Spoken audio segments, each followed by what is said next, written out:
ভাগ্য আজ খুলে যাবে, রাম আসবে।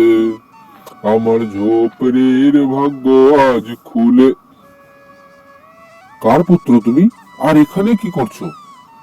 আমার মাতা পিতা নেই, আমি গঙ্গার কিনারায় থাকি। তুই আমার সাথে আশ্রমে চল, আমি আশ্রমে একাই থাকি। তোর সাথে থাকতে আমাকে আনন্দ লাগবে। আমি আপনার আশ্রমে আসবো, কিন্তু আমার শরীর দেখে নিন বাবাজি। কি বলতে চাইছিস তুই? আর তোর নাম কি? আমার নাম আরাইয়া। আর হাইয়া? এরকম নাম তো এই প্রদেশে পাওয়া যায় না। এতে কোনো প্রদেশে মতলব নেই। এই বয়সে 2.5 কিলো বাটি আমি একাই খেয়ে নিই, আর তার সাথে ডাল, ভাত, ভাজি, মিষ্টি আলাদা করে নেই।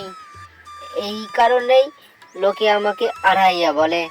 আরে, কুঠির ভরে আছে বেটা, তুই যত ইচ্ছা ততই খাস। আর তোর এই আরহা নামটি আমার ভালো লেগেছে। চল তুই আশ্রমে চল।